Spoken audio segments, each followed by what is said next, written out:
برادران اسلام، میں نے آپ کے سامنے قرآن مجید فرقان حمید کی چند آیات مبارکہ اور ایک حدیث مبارکہ کی تلاوت کی ہے۔ آج کے ہمارے جمعۃ المبارک کا عنوان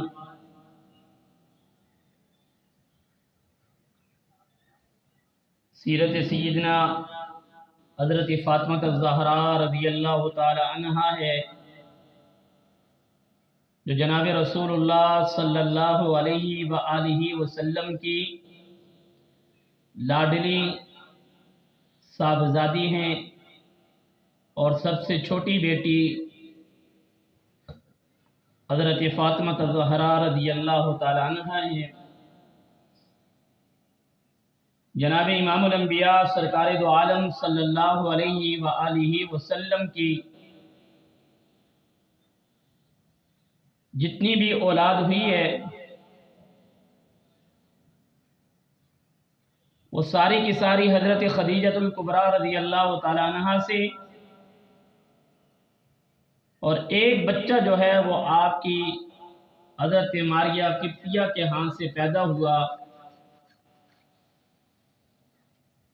جناب امام الانبیاء سرکار دو عالم صلی اللہ علیہ وآلہ وسلم کی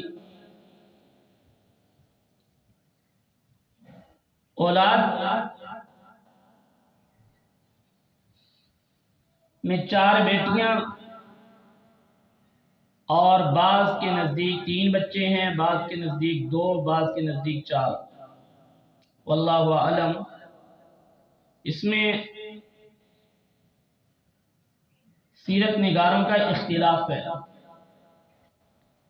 اور یہ حقیقت ہے اور اس پر اتفاق ہے کہ امام الانبیاء سرکار دو عالم صلی اللہ علیہ وآلہ وسلم کی جو بیٹیاں ہیں وہ 4 تھیں،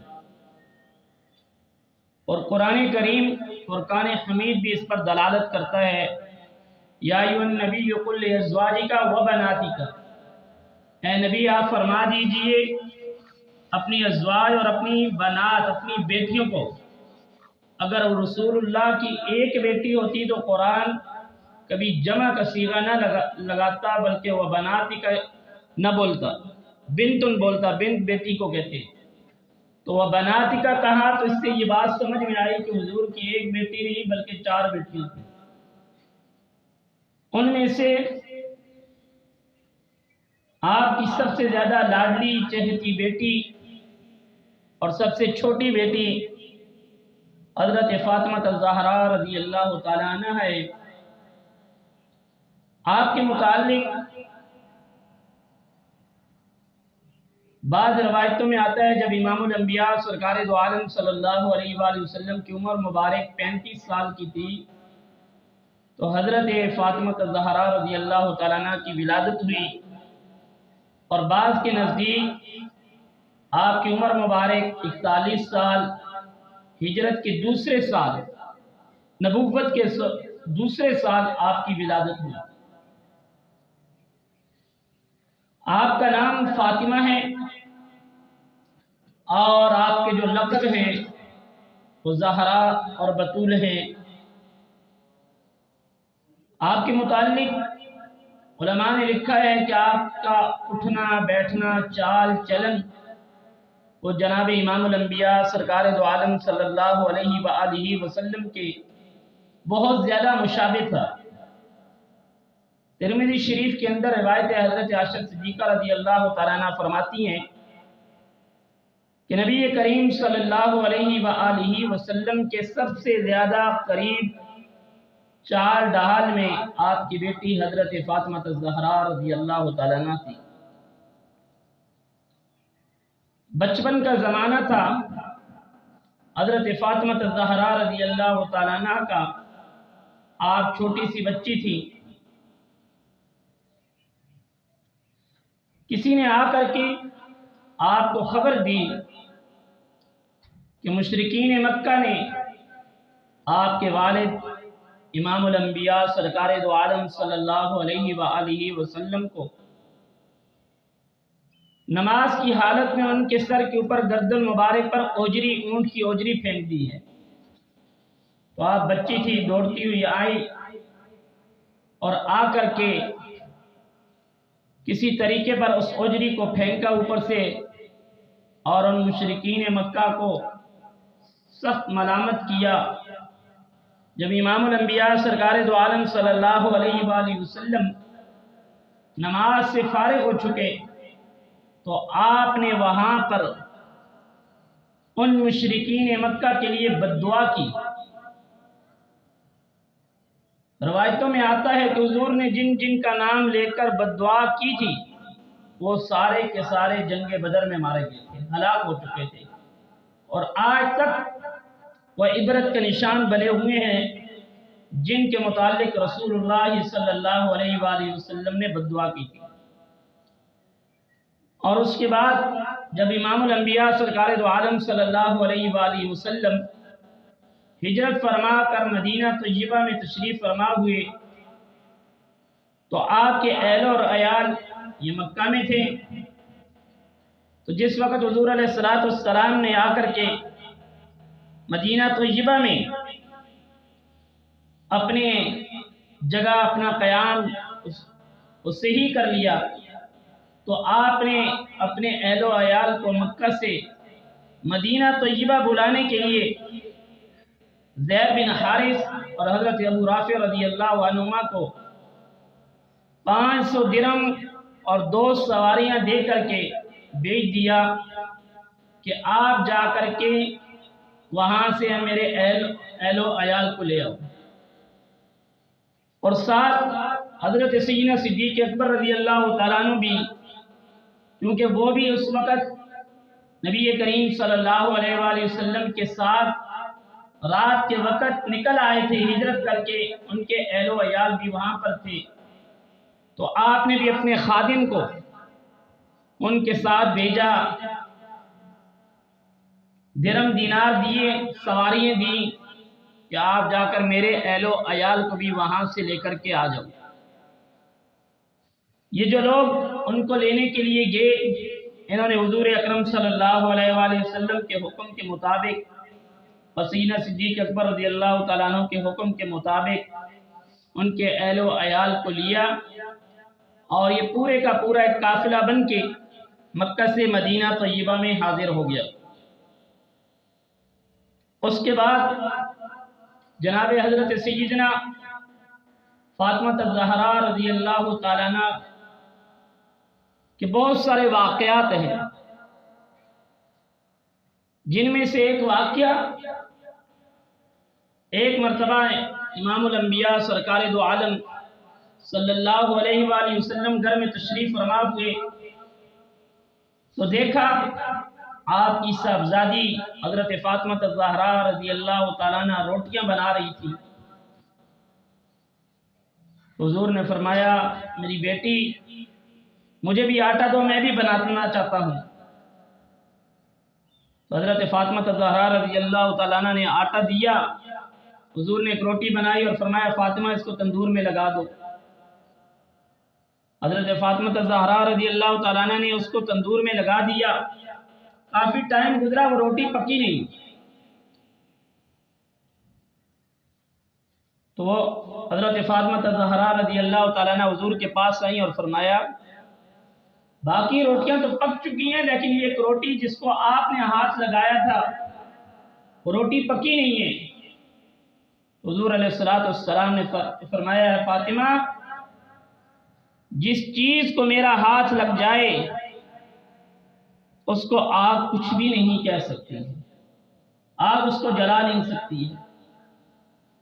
اور جناب امام الانبیاء سرکار دو عالم صلی اللہ علیہ وآلہ وسلم نے حضرت فاطمہ الزہرا رضی اللہ تعالیٰ عنہ کی شادی کا پروگرام بنایا مدینہ طیبہ میں۔ حضرت عائشہ صدیقہ رضی اللہ تعالیٰ عنہ ان کو حکم دیا کہ آپ ان کے لیے ایک اچھا سا مکان بنائیں اور اس کے اندر حضرت فاطمہ الزہرا رضی اللہ تعالیٰ عنہ کو رخصت کرنا ہے۔ حضرت عائشہ صدیقہ فرماتی ہیں کہ ہم نے وادی بطحا سے ایک خوشبودار اچھی مٹی منگوائی اور پھر اس کا گارا بنا کے ایک اچھا سا مکان بنا کے ایک اچھے سے مشکیزیں رکھ کے اور ایک اچھا سا گھر بنا کے حضرت فاطمہ الزہرا رضی اللہ تعالیٰ عنہ کا وہ گھر بنایا، سجایا۔ اس کے بعد حضرت علی المرتضیٰ رضی اللہ تعالیٰ عنہ کو نبی کریم صلی اللہ علیہ وآلہ وسلم نے پوچھا، علی آپ کے پاس کچھ ہے؟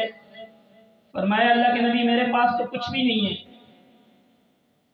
سوائے ایک سواری اور ایک ذرہ کے۔ تو انہوں نے جا کر کے اس کو بیچا اور اس کے ساتھ آپ صلی اللہ علیہ وآلہ وسلم کی بیٹی کا جو مہر تھا وہ ادا کیا گیا۔ آپ صلی اللہ علیہ وآلہ وسلم نے اپنی بیٹی کا جو مہر ہے وہ 400 مسکال رکھا، اور جناب امام الانبیاء سرکار دو عالم صلی اللہ علیہ وآلہ وسلم نے اپنی بیٹی کو جو جہیز کا سامان دیا وہ سننے کا بھی ہے، سمجھنے کا بھی ہے، اور سب سے بڑھ کر عمل کا ہے۔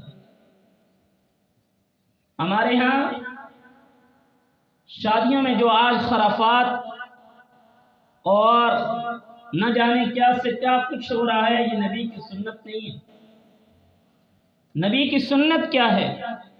جو حضرت علی المرتضیٰ رضی اللہ تعالیٰ عنہ خود فرماتے ہیں کہ نبی کریم صلی اللہ علیہ وآلہ وسلم نے اپنی بیٹی کو جیز کے اندر ایک بڑی چارپائی دی، ایک چارپائی اور چمڑے کا تکیہ دیا، اور کان کے لیے چکی پیسنے کے لیے ایک مشین دی، چکی دی، آٹا پیسنے کے لیے ایک مشین دی، اور 2 گڑے اور 2 مشکیزیں دیے۔ یہ نبی کریم صلی اللہ علیہ وآلہ وسلم نے اپنی بیٹی کو یہ سامان دیا۔ آج ہمارے یہاں شادیوں کے اخراجات الحمان والافید کہاں سے کہاں تک پہنچ گئے، بغیر ضرورت کے ایسے ایسے خرافات، اتنے اخراجات کہ جن اخراجات میں نہ جانے 8 سے 10 بچوں کی، نوجوانوں کی شادیاں ہو سکتی ہیں۔ ہماری ایک شادی کا صرف گھر کا خرچہ ہوتا ہے، اس کی ڈیکوریشن پہ اور اس کے گھر کے سامان پہ، اور جو شادیوں کے کھانے پینے کے فضول خرچیاں اور اخراجات ہیں وہ اس سے ہٹ کے ہیں۔ اور اسی لیے آج شادی اتنی مشکل ہم نے خود اس معاشرے نے بنائی ہے۔ اور امام الانبیاء سرکار دو عالم صلی اللہ علیہ وآلہ وسلم نے فرمایا وہ نکاح برکت والا ہے جو آسانی کے ساتھ، جس میں اخراجات کم ہیں۔ اور امام الانبیاء سرکار دو عالم صلی اللہ علیہ وآلہ وسلم نے جب اپنی بیٹی حضرت فاطمہ الزہرا رضی اللہ تعالیٰ عنہ کی رخصتی کی، اس وقت آپ کی عمر مبارک بعض قولوں کے مطابق 15 سال تھی، اور حضرت علی المرتضیٰ رضی اللہ تعالیٰ عنہ کی جو عمر تھی وہ 21 سال تھی۔ آج ہمارے ہاں گھروں کے اندر بہن بیٹیاں، ان کے سر کے بال سفید ہو رہے ہیں، اور نوجوان اپنی جوانیاں ضائع کر رہی ہیں اور کہہ رہے ہیں آج نہیں، پہلے مجھے کچھ کمانے دو، مجھے یہ کرنے دو، مجھے وہ کرنے دو، اس کے بعد میں شادی کر لوں گا۔ اللہ کے محبوب کی سنت یہ نہیں ہے۔ اللہ کے محبوب کی سنت یہ ہے کہ جب وہ بالغ ہو جائے، جب وہ جوان ہو جائے، آپ اس کی شادی کا بندوبست کر لو۔ حضرت فاطمہ الزہرا رضی اللہ تعالیٰ عنہ کو حضور نے 4 چیزیں دی، ضرورت کی دی، اصل وجہ بتا دی کہ دنیا مقصود نہیں ہے، دنیا عارضی ہے۔ ایک مرتبہ حضرت علی المرتضیٰ رضی اللہ تعالیٰ عنہ کو پتہ چلا امام الانبیاء سرکار دو عالم صلی اللہ علیہ وآلہ وسلم کے پاس کچھ غلام آئے ہوئے ہیں، تو آپ نے حضرت فاطمہ الزہرا کو بھیجا کہ جاؤ، جا کے اپنے بابا سے کہو کہ میں